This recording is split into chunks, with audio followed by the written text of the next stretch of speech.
tarix müəllimələri gəlir yanıma ağlaya yayda ki, qurban olum, məni öyrət ki, mən Azərbaycan tarixini keçə bilmirəm, necə? Siz heç danışa bilmirsiniz. Bilirsən nə baş verir? Mərkəzdə olan məktəb, mən bu prosesin şahidiyəm.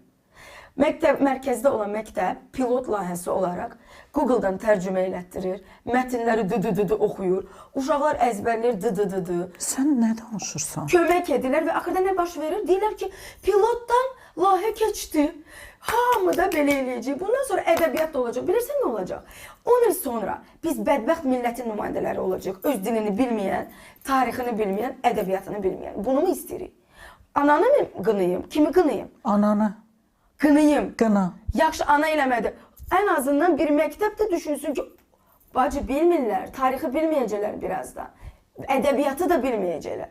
Nəsimini Azərbaycan dilində niyazini oxumağı razıyam. Amma bunun izahatını ya da proqramı tam dəyişərək elə etmək lazımdır ki, 4-cü, 5-ci sinifdə uşaqlar danışsın. Danışmırlar eləyirəm. Məktəb eləyə bilməz bunu. Elə bilər. Lena, eləyə bilməz. Bilər. Əgər həftədə 2 dəfə Azərbaycan dili Hər gün tədris olsun. olunursa, Hər gün olsun. okey, artırmaq lazımdır. Amma bax, Hər gün olsun. münasibət Oynayaraq başqadır. olsun. Münasibət başqadır. Münasibət başqadır. Uşağın- Onlar hesab eləyirlər ki, yenə deyirəm, təkrar eləyirəm.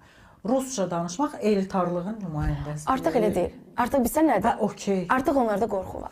Əslində Başa düşürlər ki, Azərbaycan dili çox Əslində alır. elə deyil. İndi bu dönüş var ha. Biz başlayanda, məsəl üçün mən televiziyaya gələndə 98-də gəlmişəm də və mən Azərbaycanca çətin danışırdım. Ləhcə ilə danışırdım bir və Azərbaycanca tam olaraq fikirlərimi ifadə edə bilmirdim. Çünki mən Rusiyada böyümüşdüm.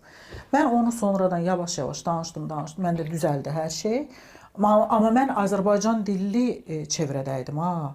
Yəni ona görə mənim elə bir problemim yox. Sadəcə Rusiyada, yəni evdən sabah heç yerdə danışa bilmirəm Azərbaycanca.